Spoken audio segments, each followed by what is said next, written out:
What is up, guys? Welcome back to another video and on a brand new camera. So hopefully right now I'm looking a little crisper, a little better. I've upgraded the hardware to a Sony ZV-1 camera. I'm pretty pumped on it. I still haven't got it all figured out in terms of the settings, but hopefully right now you guys are seeing me clearer and you're hearing me clearer. Now, as you just saw at the start of the videos, Drop the Anchor Clothing, my business that supports the YouTube channel and everything, has just dropped 2 brand new crew necks on our website. They're freaking amazing. The quality is through the roof. Jump on the website, grab yourself one, use the code MikeLakeGang to get 15% off. Support the YouTube channel, help me build more awesome cars and make better content for you guys.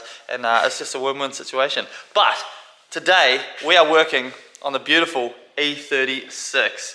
And I am really excited because I think I've solved a problem that we've had for a very long time with the E36. So as we've gotten better at drifting, we have increased the power in our car, which is all well and good, but with more power comes more responsibility, as they say in Spider-Man. Thanks, Uncle Ben.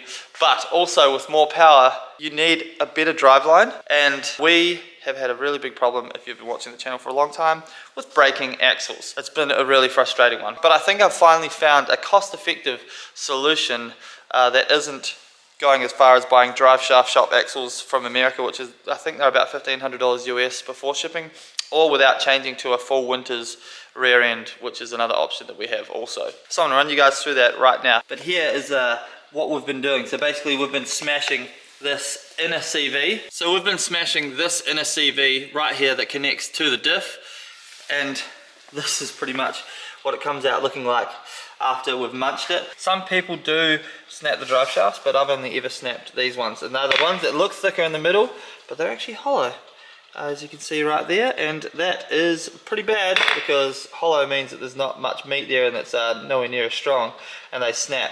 But yeah, right now I'm going to show you guys the solution that I found. Okie dokie, so here we have a BMW inner CV that comes off our shaft. So here's the drive shaft that goes in the back of the car from the diff to the hub. This is the diff end. This usually sits, boom, on here, slides onto this spline, right? That's the BMW one. So I've been searching far and wide to see if there's any possible way we can upgrade this, just this unit, because this is what we've been smashing. And I've finally found this. So this is from a Holden Commodore LS, like V8 car, and they fit in our BMW. So this is the part number right here, CV855. Man, this camera looks good. I hope this camera looks as good once we've edited the video. So as you can see, this CV is considerably chunkier than this CV, but the most important thing is it's still 25 spline in here, which is what these are. So 25 spline, and it still has the same bolt pattern on the outside here. But one thing I had to do with this CV to modify it to fit in our car was get these holes drilled out, because for some reason Holden uses a smaller bolt than what BMW uses, so had to get them drilled out with a 10mm drill bit. I don't have a drill press, so I took them to a machine shop and they drilled them out for me. Didn't cost very much at all. But if you've got a drill press, you can just do it yourself with a 10mm drill bit. Take your time, use lubricant, and you should be sweet to go. But as you can see, it's definitely considerably bigger, and also the inner design on the CV, this is much more chunky than this. So I've chatted to a couple of people and they said this is definitely going to be like a lot stronger than this CV. So right now what we're going to do is we're going to go ahead and build one of these drive shafts, put it together, and then we're going to put it in the car because we're going drifting tomorrow, so I need this car to be ready and drivable. But this drive shaft on this side, because I had to test it before I made the video to make sure it actually works, this drive shaft here is the chunkier CV on our drive shaft, and it fits in beautifully into the diff, bolts up nicely. And one thing it actually also does is, so I usually run these. So these are axle spacers. They go in between your diff and your drive shaft, and they push the CVs together nicely so that when your car squats, the CVs don't pull out of the joints and it makes them, you know, weaker. It basically keeps them as strong as possible. So this I no longer need because this CV is thicker. So it basically acts as an axle spacer all at the same time as well. which is pretty rad. Man, look how much chunkier it is. So I'll go ahead now and we're going to build the drive shaft. This one I've already taken apart, so I actually have another one that I need to take apart to build. So I'll do that for you guys so that you can kind of see the process of taking it apart. Here's another smashed one that we have. So we're going to take that off. It's a very, very simple process. It takes about 5 minutes to take it apart and about another 5 minutes to put it together. So let's go ahead and give it a go. So here we have our CV, and what we'll do is grab a flathead and we'll just tap, put it in this groove right here and tap that way, and this end cap's going to come off, and behind it is a circlip that we undo. So we'll do that first.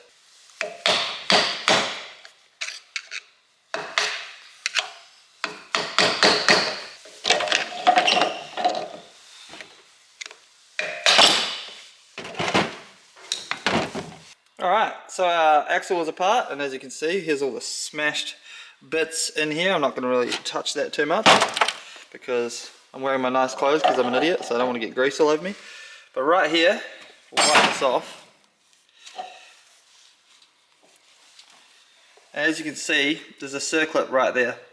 So that circlip, we undo it, and then this whole bit just pulls off, and then we have the shaft. I'm going to try not to say shaft too many times in this video, but it's kind of hard because we're playing with shafts.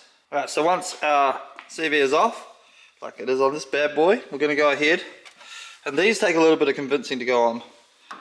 They're just more snug for some reason than the BMW ones, which is fine. So I grab a socket, place it on here, just give it a nice good whack with a hammer until it goes on, and we put the circlip on, grease her up, and we should be well on our way to building another beautiful, nice, strong drive shaft for our car.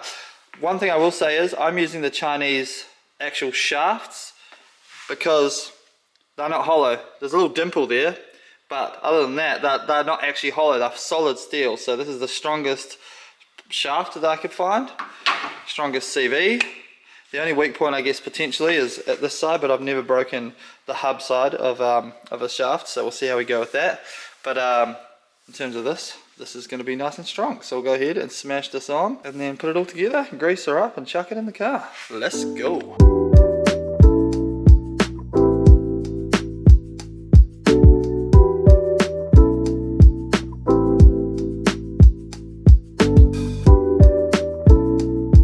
Alright, Chucky boy's on. All we do now, boom, chuck some grease in it. Definitely need to do this, do not forget it. Also, don't forget to put this bad guy on before you put the CV on, because that'll ruin your whole day. Then we put the front end plates on, boom, boot goes on, shaft's done. I love the grease. I love the grease.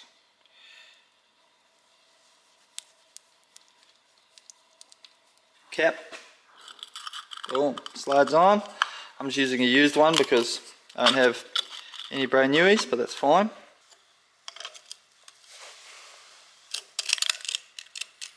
And here is the finished product. Look at that. That is chunky as hell. This isn't like fully pressed on properly yet when you do the bolts up though. Like it all presses on nicely with the covers. So, but yeah, I'm freaking stoked on that. Second one built, going in the car. Just for a comparison, here is the stock BMW. This is actually a completely stock axle, still in great condition. And there is your difference. So massively chunkier than the CV, which is freaking amazing. I'm actually just so excited about this because I did so much research to figure all this out. So let's throw it in the car and then the rear end will be complete and she'll be ready for some skids. Yeah.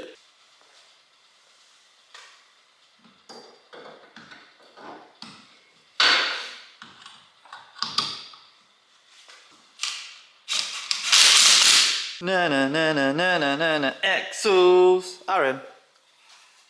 Boom. Shakalaka. So good.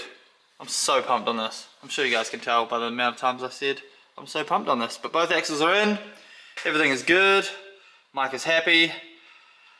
We can sleep well tonight. And that's it. We finally have some upgraded axles in our E36. I don't know if I mentioned, but I'm going to mention it now. Those CVs cost $100 each, plus machining, whatever it costs you guys to get the holes drilled out, but $100 each, boom.